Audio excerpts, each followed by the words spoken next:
Bienvenidos a esta conversación plenaria principal, trabajar juntos para promover la libertad de religión o de creencias en un mundo dividido. Me llamo Brett Sharps y soy el director del Centro Internacional de Estudios de Derecho y Religión de la Facultad de Derecho de la Universidad Brigham Young. Estamos muy entusiasmados con el programa que hemos preparado para ustedes hoy. Francesco Di Lillo entrevistará a Susan Kerr, asesora principal sobre la libertad de religión o de creencias en la Oficina de Instituciones Democráticas y Derechos Humanos de la Organización para la Seguridad y la Cooperación en Europa, conocida como la OSCE por sus siglas en inglés. No solo hablará de su trabajo en la OSCE, sino que también recurrirá a su rica experiencia en la promoción de la libertad de religión y de creencias a través de su trabajo en organizaciones no gubernamentales. Hablarán de cómo las asociaciones en este campo pueden ayudar a abordar algunos de los problemas acuciantes de la discriminación y la persecución religiosa, y analizarán algunos de los retos y oportunidades que ofrecen las colaboraciones. La doctora Kerr tiene más de 15 años de experiencia en asuntos públicos europeos. Antes de trabajar en la ODIHR, Susan realizó trabajos de consultoría, entre otros para la plataforma de aprendizaje FORB. También ha dirigido la oficina en Europa de Christian Solidarity Worldwide, una organización de derechos humanos especializada en la libertad de religión o de creencias. También ha formado parte de la Junta de Coordinadores de la Plataforma Europea contra la Intolerancia Religiosa y la Discriminación, EPRID por sus siglas en inglés, y ha trabajado en diferentes funciones dentro del Parlamento Europeo. Es investigadora principal de la Fundación de Libertad Religiosa y Empresa y miembro de la Junta de Mentores de la Asociación Polilogos. Susan es doctora en Estudios sobre la Paz por la Universidad de Bradford y tiene títulos de posgrado en Administración de Empresas por la Universidad de Durham, en Política Internacional por la Universidad Libre de Bruselas y en Lenguas Modernas Europeas y Estudios sobre la Unión Europea por la Universidad de Edimburgo. El debate con la doctora Kerr será dirigido por el señor Francesco Di Lillo, director de la Oficina de Asuntos Internacionales y de la UE de la Iglesia de Jesucristo de los Santos de los Últimos Días, con sede en Bruselas, Bélgica. Francesco trabajó anteriormente en asuntos públicos de la Iglesia en Frankfurt, Alemania, y se formó en asuntos públicos e información pública en Chipre, con la Embajada Italiana, el Programa de Desarrollo de las Naciones Unidas y el Alto Comisionado de las Naciones Unidas para los Refugiados. Tiene un máster en Teoría de la Comunicación por la Universidad de Roma III y también un máster en Relaciones Internacionales y Protección de los Derechos Humanos por la Società Italiana per l'Organizzazione Internazionale. Tras la conclusión de este debate, comenzará la sesión regional de América Latina y el Caribe.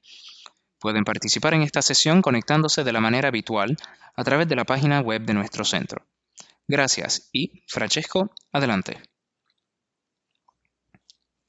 Gracias, profesor Sharps, por su amable presentación. Queridos amigos, bienvenidos a esta conversación plenaria titulada Trabajar juntos para promover la libertad de religión o creencia en un mundo divisivo, del 28º Simposio Anual de Derecho Internacional y Religión organizado por el Centro Internacional de Estudios de Derecho y Religión de la Universidad Brigham Young. Mi nombre es Francesco Di Lillo y me gustaría expresar mi gratitud al profesor Sharps y a su equipo por el honor de dirigir esta sesión. Nuestra oradora principal es la doctora Susan Kerr, asesora principal sobre la libertad de religión o creencia de la Oficina de Instituciones Democráticas y Derechos Humanos de la OSCE. Como mencionó el profesor Sharps, más que un discurso formal, hemos acordado un debate tipo entrevista, durante el cual tocaremos el trabajo de Susan, las prioridades de la OSCE y las colaboraciones con grupos religiosos y la sociedad civil y mucho más. Por lo tanto, sin más preámbulos, entremos en materia. Así que, Susan, por favor, háblenos de su posición actual en la OSCE y en la ODIHR. ¿Cuáles son las oportunidades y las necesidades actuales de la libertad de religión o de creencias en la región de la OSCE? ¿Y cómo imagina su papel y el de la OSCE en la promoción de la libertad de religión o de creencias? Bueno, quizá debería empezar hablando un poco de la OSCE. Estoy seguro de que muchos habrán oído hablar de nuestro trabajo de supervisión de elecciones, pero la OSCE también tiene un rico conjunto de compromisos que cubren una amplia gama de derechos humanos, incluida la libertad de religión o creencia, y también dispone de mecanismos para ayudar a los estados participantes en la representación. La OSCE es, por supuesto, una organización de seguridad y, sin embargo, tiene un enfoque muy rico e integral de la seguridad, al que nos referimos como la dimensión humana en el centro de la seguridad, junto con los aspectos políticos militares. Y creo que realmente deja claro ese vínculo en los compromisos. Por ejemplo, que la libertad de religión o creencia es explícitamente vinculada a la seguridad. Y en la región de la OSCE, como en cualquier otra parte, existe, por supuesto, la necesidad de que la libertad de pensamiento, conciencia, religión o creencia se actualice aún más y que se convierta en una realidad para los que vivan en la zona. Y los retos son varios. En algunos casos vemos una legislación que no se ajusta a las normas internacionales. En otros vemos una simple falta de conciencia de lo que es este derecho y de lo que realmente implica. Puede parecer obvio, pero a alguien como usted, Francesco, que trabaja en este derecho, ah, pero la libertad de pensamiento, conciencia, religión o creencia consiste en proteger a las personas, no proteger a las religiones. No es solo para los religiosos, es también para las personas que no tienen una fe. No se trata de proteger al patriarcado, no se trata de antiliberalismo, no es solo para la gente que vive en Occidente, no es solo para un grupo, no es el derecho autónomo, no se trata de proteger a la mayoría y no es solo un derecho de las minorías, no se trata de quién es el más perseguido y de, ya saben, presentar datos que lo demuestren. No se trata de un concepto ingenuo y liberal que permita que florezca el extremismo o que condona el discurso de odio religioso, todo lo contrario. Y sin embargo, todos estos son puntos que oímos regularmente y que debemos discutir una y otra vez. Por tanto, sigue habiendo retos importantes, pero también hay oportunidades significativas. Hace 20 años no veíamos la plétora de oficinas y puestos que trabajan específicamente para promover este derecho que vemos hoy. La libertad de religión o de creencias también se está integrando cada vez más en diferentes iniciativas y cada vez se entiende mejor su importancia en ámbitos como la construcción de la paz o el desarrollo. Cada vez hay más investigaciones y publicaciones que muestran, por ejemplo, cómo hombres y mujeres pueden experimentar las violaciones de manera distinta. Y todo este conocimiento puede ayudar a quienes conciben proyectos para abordar la discriminación o las violaciones de los derechos humanos en este ámbito, a diseñar mejor sus acciones, ya sea la sociedad civil o los agentes estatales. Ahora, como asesora principal de la ah, ODI, ODIR, sobre este derecho de libertad de religión o creencia, tengo el privilegio de trabajar para promoverlo. Puede que sea parcial, pero creo que la ODIR tiene un importante papel que desempeñar en la promoción de este derecho y lo hace de varias maneras. Llegamos a las comunidades de toda el área de la OSCE para tratar de entender lo que está sucediendo, incluso a través de nuestras misiones. La ODIR ofrece apoyo legislativo a petición de los interesados para revisar los proyectos de ley o la legislación existente en el ámbito de la libertad de religión o de creencias.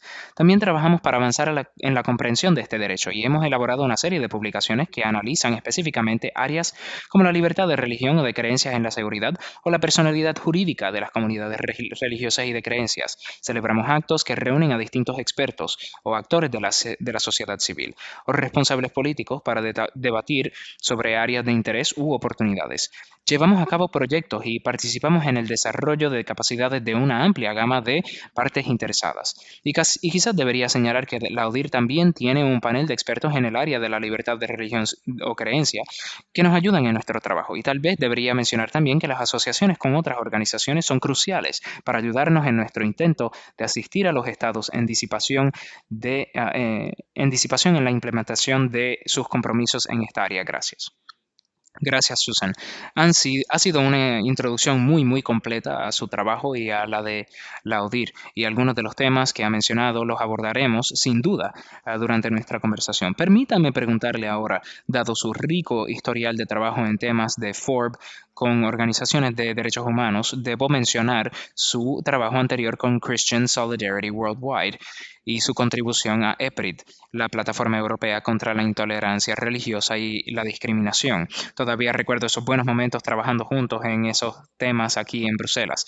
Ahora, el tema del simposio de este año es encontrar soluciones de colaboración para promover la libertad de religión o de creencias. ¿Puede decirnos algo sobre los tipos de colaboración que ha visto y de los que ha formado parte y qué hace que las asociaciones sean eficaces en este campo de la libertad de religión o de creencias? Esa es una buena pregunta, y es un tema muy importante. Acabo de mencionar que la ODIR, por supuesto, valora mucho las asociaciones con una amplia gama de partes interesadas que trabajan en la libertad de religión o de creencias, e incluso con aquellos que no lo están, pero que vemos que tal vez deberían estarlo. Tratamos de llegar a otros en esta área. Puede parecer obvio decir esto, pero por supuesto, ninguna persona u oficina es una isla. La cooperación es esencial en la vida cotidiana, incluso en las tareas en las que pensamos que tal vez no sea necesario el impulso externo o que a menudo influyen o dependen de las acciones previas o futuras de los demás. Durante mucho tiempo, la libertad de pensamiento, de conciencia, de religión o de creencia se consideró un derecho huérfano y el patito feo. Creo que la masa crítica que se enfrenta a estas tergiversaciones negativas de los derechos es crucial. Am, pero también cuando vemos que el espacio para la sociedad civil se reduce, esto puede ser muy desalentador para los que trabajan en el derecho. Pienso en los defensores de los derechos humanos que sienten que están aislados, y es muy importante que conectemos los puntos y les mostremos que no lo están, que hay otros que trabajan en el derecho, que podemos aprender unos de otros, que podemos compartir las buenas prácticas, ayudar a desechar las malas prácticas y evitar reinventar la misma rueda, pero poniendo en común los recursos. Y he conocido a varias personas en eventos que estaban encantadas de saber que yo trabajaba para una organización que podía ofrecerles formación o apoyarles en la defensa de lo que ocurría en sus contextos locales. Esto fue muy apreciado mientras formaba parte de EPRID.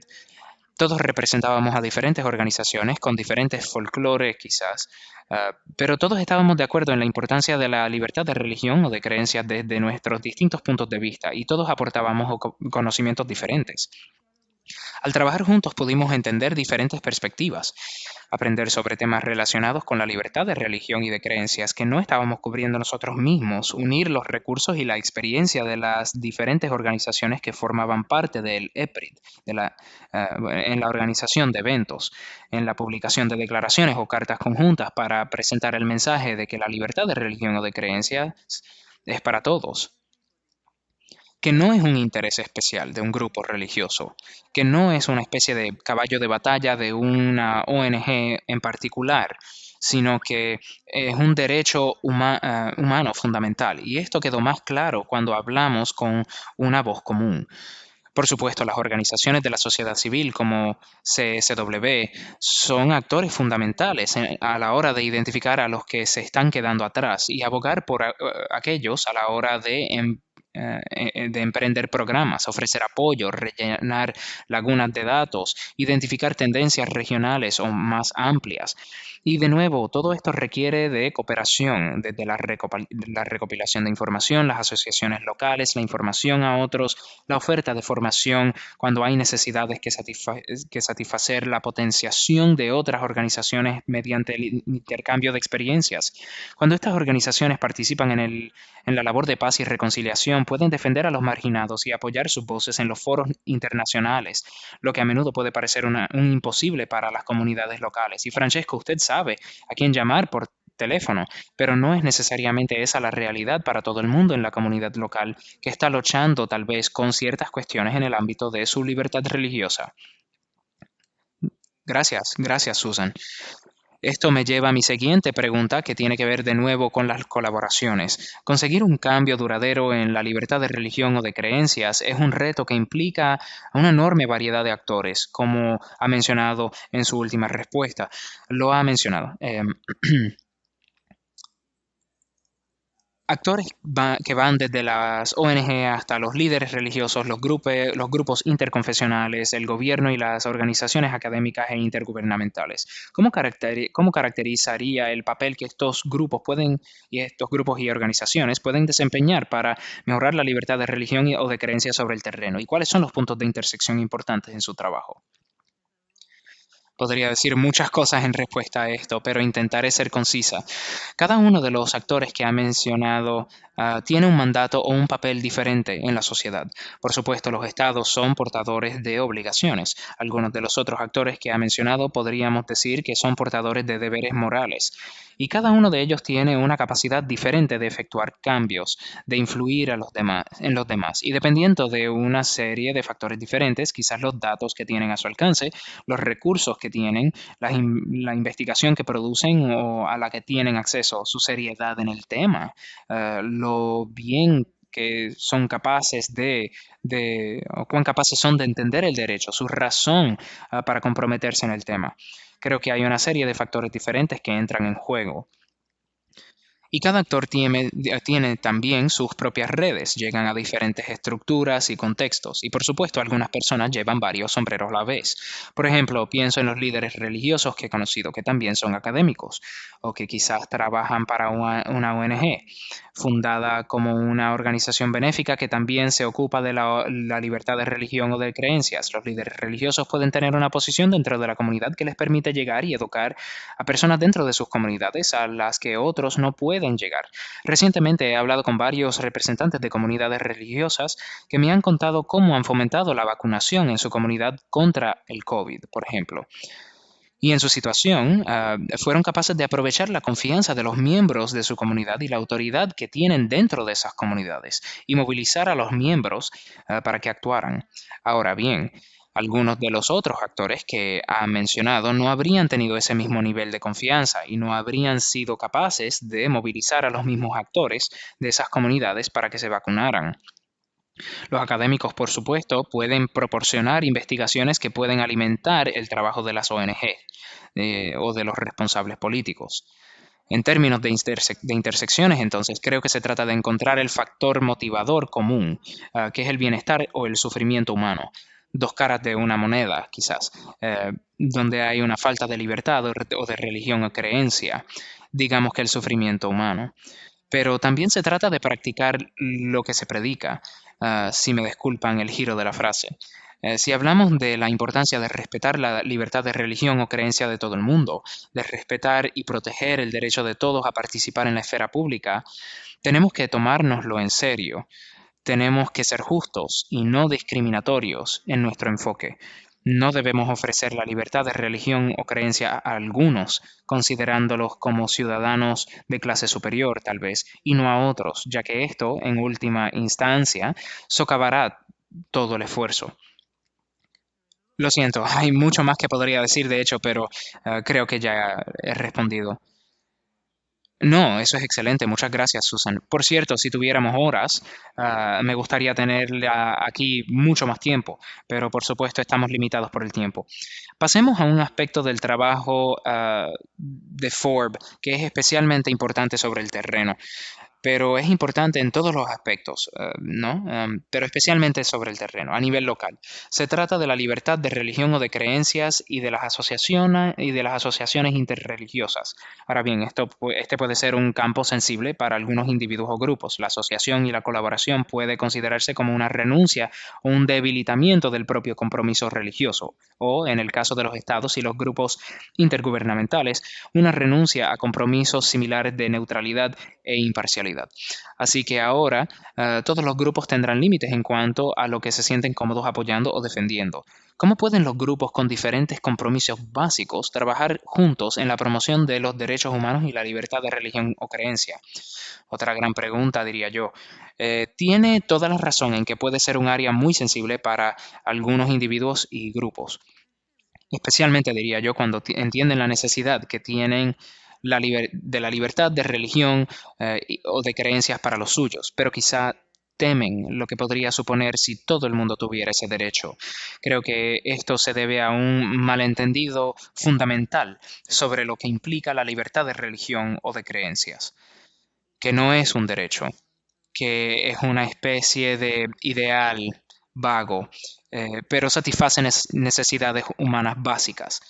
Y creo que cada uno de los actores que ha mencionado en la pregunta anterior tiene un importante papel que desempeñar para acabar con lo que a menudo son prejuicios y estereotipos sobre las diferentes comunidades religiosas. Creo que si solo nos fijamos en lo que nos hace diferentes, nunca podremos actuar en favor de la paz en la sociedad. Y todos somos diferentes, incluso dentro de una organización o un grupo religioso de creencias. Am, Somos diferentes y tenemos diferencias de opinión dentro de una organización. Es esta capacidad de diferir lo que Forbes protege absolutamente en forma de libertad de pensamiento, y es la manifestación de eso lo que también se protege, aunque obviamente con limitaciones. Y creo que es importante que todos reconozcamos la humanidad de los demás y que no veamos a las personas por las etiquetas de sus identidades religiosas, étnicas o de otro tipo, sino que, en última instancia, veamos a otras personas como seres humanos. Como he mencionado, que todos tenemos necesidades humanas básicas que deben ser satisfechas.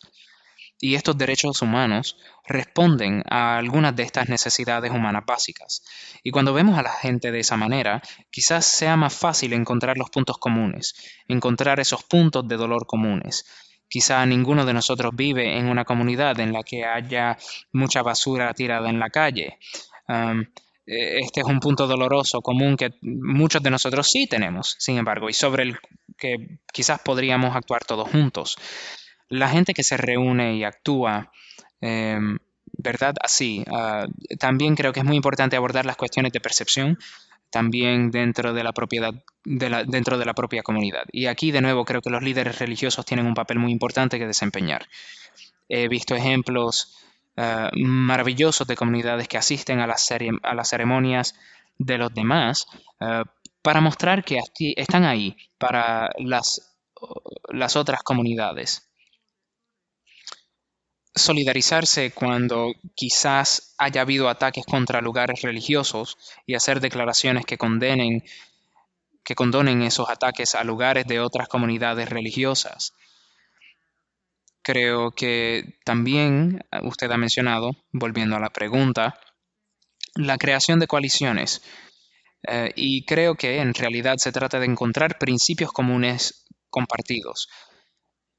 Y hay muchos entre los actores de Forbes. Se trata de unirse en torno a estos principios comunes, compartidos, al tiempo que se reconocen, diría, algunas de las desigualdades y asimetrías y el estatus de poder de los diferentes actores que se sientan en la mesa, y buscar la manera de incluir a las personas que están quizás marginadas y asegurarse de que sus voces estén presentes en los debates. Se trata de crear ese espacio para los demás y de prestar atención a la gestión de los conflictos dentro de él de una manera respetuosa, en la que las voces puedan expresarse sin que se cierren automáticamente, sino escuchando activamente a los demás.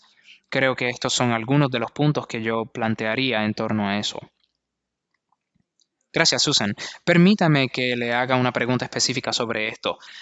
Usted dijo algo al principio que me parece muy inspirador en términos de dar, aclarar lo que es FORB. Usted mencionó que mucha gente que no trabaja a diario con la libertad de religión o de creencias piensa que la libertad de creencias originales ah, originalmente tiene que ver con ir a la iglesia o con poder decir que uno pertenece a una determinada comunidad religiosa u otra, mientras que, como mencionó, en realidad se trata de proteger a las personas y sus derechos individuales a rendir o no rendir culto, y no a las organizaciones, lo que a veces es un poco contraintuitivo, ¿no? Porque entonces se quiere reunir a las organizaciones para realizar actividades interconfesionales. Pero esta es una perspectiva realmente importante que yo mismo he aprendido a lo largo de los años, ya que llegué como alguien ingenuo en el tema. Sin embargo, quería preguntarle sobre el trabajo de la OSCE y de su oficina. ¿Tienen ustedes alguna plataforma o realizan algún tipo de actividad específica para fomentar el diálogo interconfesional o interreligioso? Sí lo hacemos. Diría que en nuestro trabajo de proyecto, en nuestras consultas sobre diversos aspectos de la libertad de religión o creencia, siempre intentamos incluir el mayor número posible de contextos diferentes y llevarlos a la mesa para debatir cuestiones comunes. Además, me gustaría señalar, por supuesto, que yo trabajo específicamente en los derechos humanos a la libertad de religión o creencia, pero dentro de la ODIR tenemos otros colegas que trabajan en el área de la tolerancia y la no discriminación. Y sé que esto también sería un tema en muchas de sus actividades y proyectos y seminarios de creación de capacidad, como lo es, ¿no? Entonces, en el ámbito de la amplia gama de los derechos humanos, hay muchas oportunidades para que las iglesias, las organizaciones y las organizaciones no confesionales se comprometan con la OSCE. Por supuesto, absolutamente, y lo alentaría mucho. Y sí, creo que, por supuesto, uno de los formatos que ofrece la OSCE son las reuniones de aplicación de la dimensión humana, y lamentablemente no habrá una este año, pero esperamos que haya una el año que viene, que reúnen a actores de la sociedad civil, incluidos actores como usted, Francesco, personas que representan diferentes afiliaciones religiosas y que pueden expresar sus preocupaciones o sus puntos de vista sobre los derechos a la libertad de religión o de creencias y otros derechos humanos. Y me parece muy importante también, solo para, pues, alertar a los estados participantes y a la ODIR sobre diversas cuestiones de toda la región de la OSCE, de las que de otro modo no nos enteraríamos. Muchas gracias. Iba a decir, bueno, iba a decir, ¿no? Por supuesto, ya usted lo sabe, las diferentes comunidades religiosas tienen diferentes áreas de preocupación y diferentes perspectivas y diferentes relaciones con los estados. Y todo esto, obviamente, es importante que lo tengamos en cuenta a la hora de trabajar en el ámbito de la libertad de religión o de creencias, lo que también hacemos. Muchas gracias. Y esto ya me lleva a la última pregunta y vamos a terminar después de eso. Pero, ¿cuáles son algunas de las preocupaciones más acuciantes en el ámbito de la libertad de religión o de creencias, tanto en la región de la OSCE como a nivel mundial, en su opinión?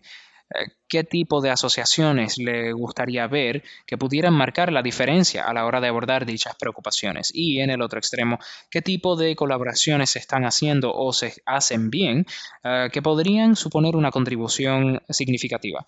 Bien, usted preguntó por las preocupaciones urgentes y Susan, lo que pasa es que yo creo que esta pregunta es su oportunidad para inspirar a nuestra audiencia, a nuestro público.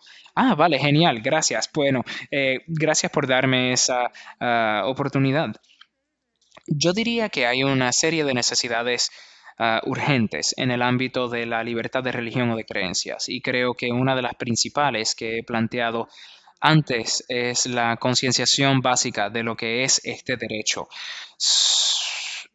Estoy consciente de que al escuchar esta entrevista habrá una serie de actores de diferentes orígenes y de muchos de los orígenes de los que usted ha hablado antes, específicamente. Y yo diría que cada persona debería considerarse parte de un rompecabezas que de manera conjunta, o sea, en conjunto, puede formar una bella imagen de lo que es la libertad de religión o de creencias desde su punto de vista.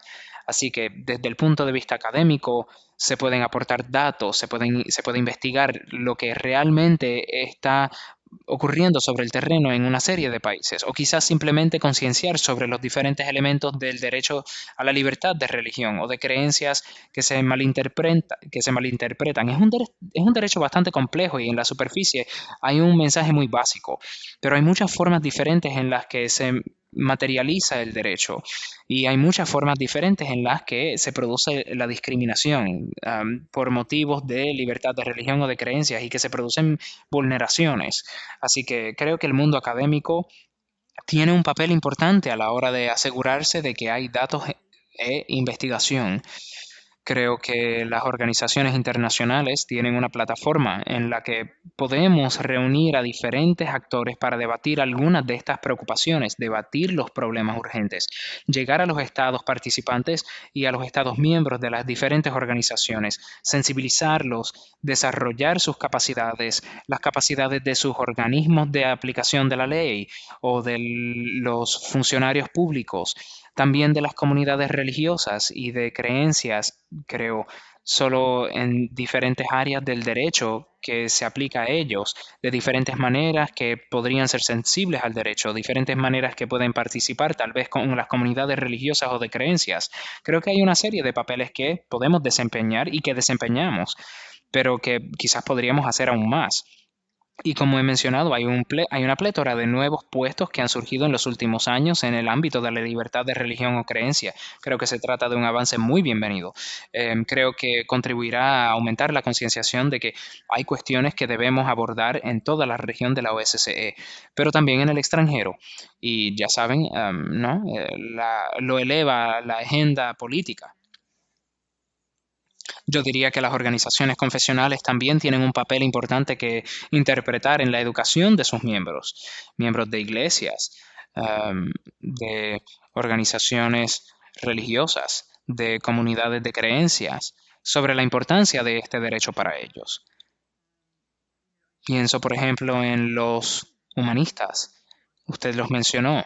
El mero hecho de saber que el derecho no es solamente para las personas religiosas puede ser una revelación para algunos, pero es muy importante. Hemos visto cómo se vulneran los derechos de los humanistas por motivos de religión o creencias. Vemos delitos de odio. Estamos supervisando los delitos de odio, por supuesto, también dentro del AUDIR. Y hemos visto una variedad de diferentes formas de delitos de sociedad civil. Perdón, así que también es importante equipar a las fuerzas del orden, pero también a la sociedad civil para que sepan cómo vigilar y denunciar. Y ese también es un papel que puede desempeñar la sociedad civil. Así que lo que intento decir aquí es que creo que todos tenemos un papel que desempeñar y animaría a todo el mundo a participar en cualquier nivel en el que se encuentre, ya sea a nivel local o en otro nivel de la conversación. Diría que hay una silla y debería haber un espacio para usted, ya sea usted hombre, mujer, joven, mayor.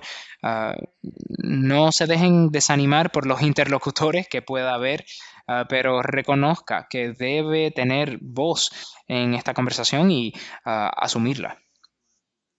Muchas gracias, Susan. Han sido unas maravillosas palabras de ánimo. Yo mismo tomé notas y estoy seguro de que esta conversación ofreció muchas ideas para que muchos de los que la están viendo se las lleven y las usen en su propio trabajo diario. Muchas gracias, Susan. De nuevo, y todo lo mejor para su trabajo como asesora principal. Esta ha sido la conversación principal con la doctora Susan Kerr, asesora principal sobre libertad de religión o creencias de la Oficina de Instituciones Democráticas y Derechos Humanos de la OSCE. Muchas gracias por estar con nosotros el día de hoy. Muchas gracias por la oportunidad de mantener esta conversación.